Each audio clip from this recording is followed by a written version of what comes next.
রাজ্য সরকারি কর্মচারীদের উপর আস্থা নেই। তার আস্থা হচ্ছে দুর্নীতিবাজ যে সমস্ত রাজ্য সরকারি কর্মচারী কাটমানি খেয়ে চালাচ্ছে তাদের উপর তার আস্থা। যারা সৎ রাজ্য সরকারি কর্মচারী তাদের উপর আস্থা। সরকারি কর্মচারী পেলো কি না পেলো কিছু তাদের তো সুযোগ করে দেওয়া হচ্ছে, এখানেও তাদেরও কাটমানি কিছু থাকবে এই প্রকল্প রূপায়ণে। সেই জন্য যারা কাটমানির সঙ্গে যুক্ত থাকবেন তারা দিতে চাইবেন না, তারা তো খুব খুশি। ওরা তো জানেন যে সিপিআইএম হচ্ছে একমাত্র শক্তি যা ওদের এই ধান্দাবাজির বিরুদ্ধে প্রতিরোধ গড়ে তুলতে পারে, প্রতিরোধ গড়ে তুলছে, তাই ওরা আতঙ্কিত হয়ে এইসব কথা বলছে। স্যার, একেবারে ওবিসি মামলা একেবারে হাইকোর্টের রায়কে চ্যালেঞ্জ করে সুপ্রিম কোর্টে দ্বারস্থ রাজ্য সরকার, কি বলবেন? বারংবার যে কোনো মামলায় হাইকোর্টে রায়কে চ্যালেঞ্জ করে সুপ্রিম কোর্টে দ্বারস্থ হচ্ছে রাজ্য সরকারের অধিকার আছে, আইনি অধিকার আছে কোনো আদেশ তাদের পছন্দ না হলে উচ্চ আদালতে যাওয়ার, সেই জন্য রাজ্য সরকার যাচ্ছে।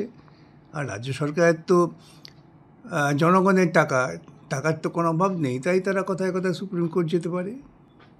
কিন্তু ওবিসি মামলায় যে তালিকা, সেই তালিকাকে নাকি রাজ্যের পক্ষ থেকে করা হয়েছিল, তাও সেই তালিকার বিরুদ্ধে মামলা করেছেন আপনারা, সেই জন্য একাধিক জায়গায় সমস্যা হচ্ছে। মামলা তো আমরা করিনি, মামলা করেছে যারা ওবিসি নথিভুক্ত হতে চায় তারা। সুতরাং আমরা মামলা করেছি, এইটা যারা বলছে তারা তো ভুল ভাবছে আর কি, মূর্খের স্বর্গে আছে। মামলা করেন যারা বঞ্চিত হন তারা। এখন সেই মামলা হয়েছে, রাজ্য সরকারকে তার বক্তব্য বলতে হবে, আদালত যদি গ্রহণ করে ভালো কথা, গ্রহণ না করলে সুপ্রিম কোর্টে যাচ্ছে, সুপ্রিম কোর্ট যদি গ্রহণ না করে তখন আবার হাইকোর্টে আসতে হবে, এইসব চলবে আর কি। কিন্তু বিভিন্ন চাকরির ক্ষেত্রে রিক্রুটমেন্ট করতে তাদের একাধিক সমস্যা হচ্ছে। সেই সমস্যা মেটাবার জন্য হয়তো প্রশাসনকেই উদ্যোগ নিতে হবে। প্রশাসন যদি সমস্যা তৈরি করে তা মেটাবে কে? প্রশাসন তো মেটাতে চাইছে, আপনারাই তো বারংবার হস্তক্ষেপ। মেটাতে চাইছে বলা এক জিনিস, আর মেটাবার জন্য সৎ প্রচেষ্টা হচ্ছে আরেক জিনিস, কিন্তু পার্থক্য আছে। তাহলে সৎভাবে করছেন না তারা? নিশ্চয়ই, তা না হলে এত গণ্ডগোল হবে কেন? কিন্তু অন্যদিকে ডিএর ক্ষেত্রেও আমরা বারংবার দেখতে পাচ্ছি এক একবার এক এক রকম অ্যাপ্লিকেশন করছে। তাহলে বুঝতেই পারছেন যে প্রশাসন কী চায়, তো বোঝাই যাচ্ছে। প্রশাসন কোনো ন্যায্য অধিকার বাস্তবায়িত করার জন্য চেষ্টা করে না, তারা এমন কাজ করে জানে যেটা নিয়ে মামলা হবে, গণ্ডগোল হবে, আটকে যাবে। কারণ রাজ্য সরকারের যে মূল দায়িত্ব, সে দায়িত্ব পালন করবে না। রাজ্য সরকার টাকা ধার করে ওই পাড়ায় কর্মসূচি চালু করে পাড়ার তৃণমূল কর্মীদের কাটমানির উপায়ে রাস্তা করে দেবে, এই তো। কিন্তু স্যার, ডিএ যে বকেয়া ডিএ ইতিমধ্যেই দেওয়ার কথা ছিল 6 সপ্তাহের মধ্যে, সে উদ্যোগও তো এখনো আমরা দেখতে পাইনি। এদিকে মুখ্যমন্ত্রী একেবারে 21 সভা থেকে বলছেন যে মুখ্যমন্ত্রীর কোনো কথার মূল্য আছে না। 94টি প্রকল্প করেছেন। 1 লক্ষ প্রকল্প মুখোমুখি করেন, 94টা প্রকল্পকে খুঁজে পাবে না। আর সেই প্রকল্পের ফলে 94 জন লোক উপকৃত হয়েছে কি দেখাতে পারবে না। উপকৃত হয়েছে তৃণমূলের কাডাররা, তারা কাটমানি পেয়েছে, এছাড়া তো কোনো উপকার এ রাজ্যে হয় না। কিন্তু 21 সভাতে তো বেশ জনসমাগমও ছিল। তো জনসমাগম থাকতেই পারে, কী আছে? লোক ভাড়া করে নিয়ে এসছে, ভালো খাইয়েছে, মদের বোতল সাপ্লাই করেছে, লোক এসছে, তা ওরা নিজেরাই বলছে, এটা আমার কথা না। কিন্তু স্যার, এই যে ডিএর ক্ষেত্রে আগে আমরা দেখেছিলাম মুখ্যমন্ত্রী বলছেন যে ডিএর জন্য ঘেউ ঘেউ করবেন না। অন্যদিকে এইবার একেবারে অ্যাপ্লিকেশন করে তারা বলেছে যে সুপ্রিম কোর্টে টাকা জমা রাখবেন। তাদের নিজেরই সরকারি কর্মচারী, রাজ্য সরকারি কর্মচারী, তাদের উপর কি তাদের আস্থা নেই? এটা বোঝাই যাচ্ছে, সেটা তো পরিষ্কার বোঝাই যাচ্ছে, তার নতুন করে ব্যাখ্যা করতে হবে না। রাজ্য সরকারি কর্মচারীদের উপর আস্থা নেই, তার আস্থা হচ্ছে দুর্নীতিবাজ যে সমস্ত রাজ্য সরকারি কর্মচারী কাটমানি খেয়ে চালাচ্ছে তাদের উপর তার আস্থা। যারা সৎ রাজ্য সরকারি কর্মচারী তাদের উপর আস্থা নেই। কিন্তু একেবারেই মুখ্যমন্ত্রী আমার পাড়া আমার ভরসা একটি নতুন প্রকল্প চালু করেছেন, সেখানে যে অ্যামাউন্ট দেওয়া হচ্ছে তা দিলে তো ডিএ কিছুটা মেটানো যেত। না না, ওসব এগুলো ভোটের আগে তৃণমূল কর্মীদের পকেট ভর্তি করতে হয় বলে এই সমস্ত প্রকল্প, আর কিছু না। কিন্তু ডিএটা কোথায় যাবে তাহলে? ডিএ কয়েকজন সরকারি কর্মচারী পেলো কি না পেলো কিছু তাদের তো সুযোগ করে দেওয়া হচ্ছে, এখানেও তাদেরও কাটমানি কিছু থাকবে এই প্রকল্প রূপায়ণে। সেই জন্য যারা কাটমানির সঙ্গে যুক্ত থাকবেন তারা দিতে চাইবেন না, তারা তো খুব খুশি। কিন্তু এই রাজ্যে নাকি 40% বেকারত্ব কমেছে। সেই জন্যই তো ভিন দেশে গিয়ে আমাদের বাংলাভাষী পরিযায়ী শ্রমিকরা মার খাচ্ছেন। এখানে এত বেকারত্ব কমেছে যে ওখানে গিয়ে লোকে মার খাচ্ছে। 40% বেকারত্ব কমেছে, দেউচা পাচামি হয়েছে, আইআইটি হয়েছে। বুঝলাম তো, এত বেকারত্ব কমেছে যার ফলে আমার রাজ্যে তরুণেরা বিভিন্ন রাজ্যে গিয়ে জন্মজুরি খাটছে এবং সেখানে বাংলা ভাষায় কথা বলছে বলে মার খাচ্ছে। বেকারত্ব কমার একটা চূড়ান্ত নিদর্শন এটা। তাহলে বেকারত্ব কমেনি আপনি বলতে চাইছেন? তো পাড়ায় পাড়ায় ঘুরুন না, আমাকে বলার দরকার নেই, তো আমার বলার দরকার নেই, যে কোনো সাধারণ মানুষ পাড়ায় পাড়ায় ঘুরলেই দেখবেন বেকারত্ব কমে গেছে। প্রত্যেক বাড়িতে যারা একটু লেখাপড়া শেখে তারা অন্য রাজ্যে চলে গেছে, একটু কর্মঠ ছেলে সে চলে গেছে এই জন্মজুরি খাটতে। মাধ্যমিকে উচ্চ মাধ্যমিকে পরীক্ষার্থীর সংখ্যা কমছে, এই সবের সঙ্গে এটা কোনো যুক্ত। কিন্তু এই যে আপনারা বারংবার মামলা করছেন, তাই সব বিষয়ে তারা পিছিয়ে যাচ্ছে, তারা আটকে পড়ছে, তাই তো এই সব হচ্ছে। যে মামলা করার মতো পরিস্থিতি তৈরি হচ্ছে কেন?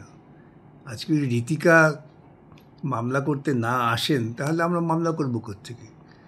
এই ঋতিকার মতো এরকম শিক্ষিত মেয়েরা যখন কাজ পায় না, তারা যখন কোনো নিয়োগ প্রক্রিয়ায় অংশগ্রহণ করে দেখেন যে দুর্নীতি হচ্ছে, তারা আসেন মামলা করতে। মামলা তো উকিলরা করে না।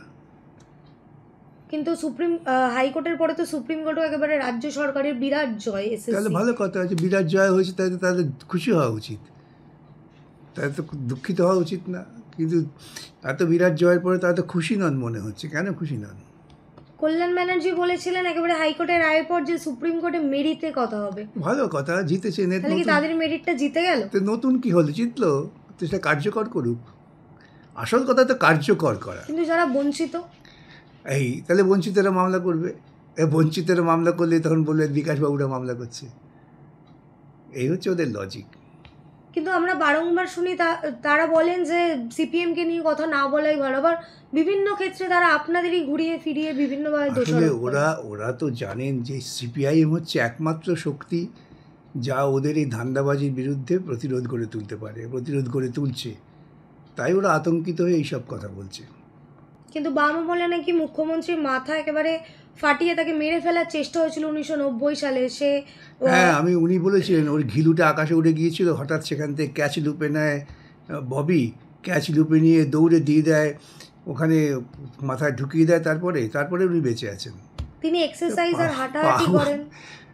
মানে আমাকে অনেকে বলেন পাগল, বলবেন না, ও পাগল না, অন্য জাতীয় কিছু। সুতরাং ওর অবান্তর কথা বলে যে রাজ্যের মুখ্যমন্ত্রী, সে রাজ্যের যা পরিণতি হওয়ার তাই হচ্ছে আমাদের। কিন্তু তিনি এক্সারসাইজ আর হাঁটাহাঁটি করেন, এখন সেরকম 10 জনকে তিনি নিজের ওপরে নিয়ে নিতে এই পারেন। কথার কি অর্থ আমি জানি না, আমি 10 জনকে নিতে পারি, এ কথার অর্থটাকে আমি বুঝিনি আজ পর্যন্ত। কেন? উনি 10 জনকে কাঁধের ওপর নিয়ে হাঁটতে পারেন না, কী করতে পারেন? 10 জনকে নিতে পারি কথার অর্থটা কি? আপনার কি মত? এখানে আমি তো ব্যাখ্যা করতে গেলে সেটা ঠিক হবে না, খুব বাঞ্ছনীয় হবে না, সেই জন্য আমি বলছি না। স্যার একেবারেই অন্য প্রসঙ্গে আসবো। তৃণমূলের একজন হেভিওয়েট নেতা বলা যেতে পারে হুমায়ুন কবির, তিনি স্পষ্টত হুঁশিয়ারি দিয়েছেন যে 15ই আগস্ট পর্যন্ত দেখব, তারপর নতুন দল তৈরি সে করব। ওদের ঘরের ব্যাপারে কী হবে, আমি কী করে মন্তব্য করব? ওদের ঘরের ঝগড়া, ভাগাভাগির ঝগড়া, এ নিয়ে আমাদের মন্তব্য করার কিছু নেই। কিন্তু তিনি স্পষ্টত বলেছেন যে আমি যদি 50টা সিটে দাঁড়াই, সংখ্যালঘুদের নিয়ে অন্তত 15টা সিট জিতবই। সে তাকে জিজ্ঞাসা করবে, আমি কী করে বলবো?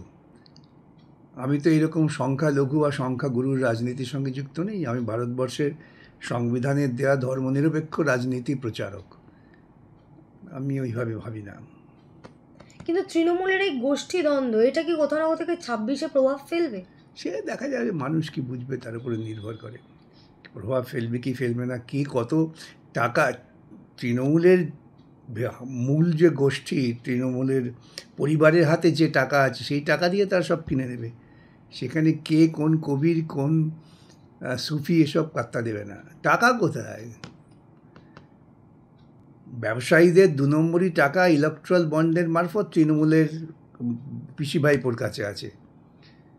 এই যে চাকরি বিক্রির টাকা পিসি ভাইপোর কাছে আছে। সেই টাকাটা তো তৃণমূলের নিচের তলায় বহু লোক যারা পেয়েছেন, যারা পাননি তারা বিক্ষোভ করছেন।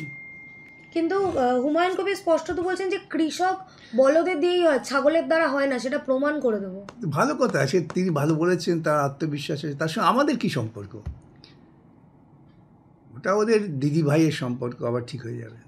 স্যার একেবারেই শেষ প্রশ্ন, 21-এর আগেও আমরা দেখলাম রাজপথে মুখ্যমন্ত্রী মমতা বন্দ্যোপাধ্যায় এবং অভিষেক ব্যানার্জি, আবার 21-এর সভাতেও তারা একেবারে বাঙালিদের জন্য যে অগ্রসর হয়েছেন রাস্তায়। আজকে বাঙালিদের এই দুর্গতির জন্য দায়ী হচ্ছেন মমতা বন্দ্যোপাধ্যায়, এটা বুঝতে হবে। তিনি তো বলছেন রাম মার বাম। এই ঘটনাটা তো হঠাৎ ঘটেনি। এই ঘটনা ধরুন, আজকে বিজেপি অনেক বিভাজনের চেষ্টা করেছে, হিন্দি মারাঠি হয়েছে, কই মারাঠিরে তো মার খাচ্ছে না কেন বাঙালিরা মার খাচ্ছে? তার কারণ এই বাঙালিদের যে তথাকথিত নেত্রী মুখ্যমন্ত্রী আজকের, তিনি অনুপ্রবেশের তত্ত্ব দিয়েছেন। সেই জন্য আজকে বাঙালিরা বিভিন্ন জায়গায় মান খাচ্ছে, এই জন্যই তাদের বলা হচ্ছে এরা অনুপ্রবেশকারী। তাহলে ভাষার দ্বন্দ্ব কিন্তু সবার সঙ্গে হয়েছে হিন্দি নিয়ে। কিছুদিন আগে মারাঠার সঙ্গে, মারাঠি ভাষা হিন্দি ভাষা প্রবল বিতর্ক হয়েছে। ওই মারাঠি শ্রমিককে তো অন্য কোথাও মারছে না, তাহলে বাঙালি শ্রমিকদের মারছে কেন? তার কারণ বাঙালি শ্রমিকদের তারই রাজ্যের মুখ্যমন্ত্রী ইতিপূর্বে বলেছেন এরা অনুপ্রবেশকারী। সেই সুযোগ বিজেপি নিচ্ছে, কারণটা বুঝতে হবে। কিন্তু হঠাৎ বাঙালিদের এই জন্যই বাঙালিদের সঙ্গে অনুপ্রবেশকে যুক্ত করে দেওয়া হচ্ছে, যেটা মারাঠিদের সঙ্গে পাচ্ছে না, যেটা তামিলদের সঙ্গে পাচ্ছে না, যেটা তেলুগুর সঙ্গে পাচ্ছে না। কেন এই রাজ্য থেকেই তো অনুপ্রবেশের ব্যাপার নিয়ে তিনি পার্লামেন্টে অসভ্যতা করেছিলেন না, বিজেপির হাতে অস্ত্র তুলে দিয়েছেন। তাই আজকে বাঙালি আক্রান্ত হচ্ছে অনুপ্রবেশকারী হিসেবে। ভাষা বিরোধিতা মূল কথা নয়, মূল কথা হচ্ছে ভাষা বাংলা বলছো মানেই তুমি অনুপ্রবেশকারী। আমি আবারও তো বলছি, কিছুদিন আগে তো মারাঠি ভাষার সঙ্গে বাংলা ভাষার একটা হিন্দির বিতর্ক হলো বম্বে এবং বিহারের। কই সেখানে মারামারি হলো না, তার কারণ তাদের মধ্যে অনুপ্রবেশের থিওরিটা ঢোকানো যায়নি। আজকে অনুপ্রবেশের থিওরি আপনি ঢুকিয়েছেন, এই জন্য আপনি দায়ী। কিন্তু রামমাম একজোট হয়ে জগাই মাদেই সে উনি ওর কিছু শব্দবন্ধ আছে, তার বাইরে উনি যেতে পারেন না। উনি জগাই মাদেই বলে একসময় বিধানসভায় বলেছিলেন আমাকে আর মান্নানকে, কিন্তু উনি ওর কিছু নির্দিষ্ট শব্দ বন্ধ আছে, এর বাইরে উনি জানেন না। তৃণমূলের দর্শন বাম বিজেপির বিসর্জন, ঠিকই তো হয়েছে, তৃণমূলের দর্শন বিজেপির সঙ্গে আলাপন, বাম বিজেপির বিসর্জন। আমি তো বলছি তৃণমূলের দর্শন বিজেপির সঙ্গে আলাপন, গোপন আলাপন আর কি। স্যার একেবারে শেষ প্রশ্ন, মুখ্যমন্ত্রী একেবারে 21-এর সভা থেকে হুঁশিয়ারি দিয়েছেন বলা যেতে পারে, এরপর ঘেরাও আন্দোলন হবে, স্লোগান হবে, জব্দ হবে, স্তব্ধ হবে। উনি অনেক কিছু করেছেন, তখন আবার যে আবার ঘিলে উড়ে গিয়েছিল, হেডে ব্রেন নেই না, ব্রেনে হেড নেই, কী সব বলেন না, এই তারপরে এইসব বলবেন আর কি। তাহলে তিনি পুরোটাই আইবাস করছেন বলছেন? পুরোটাই নাটক, পুরোটাই নাটক। ওকে যারা মেরেছিল বলে উনি লম্পজম্প করছেন। একজন সম্প্রতি প্রয়াত হয়েছেন, তিনি বিজেপির নেতা হয়ে গিয়েছিলেন, আরেকজন ওর নেতা। তারা কেউ সিপিএমের নয়। সে যারা ওকে মেরেছিল বলে উনি লম্পজম্প করছেন, তাদের তিনি আশ্রয় দিয়েছেন, একজন নিজের কাছে, একজন দাদার কাছে।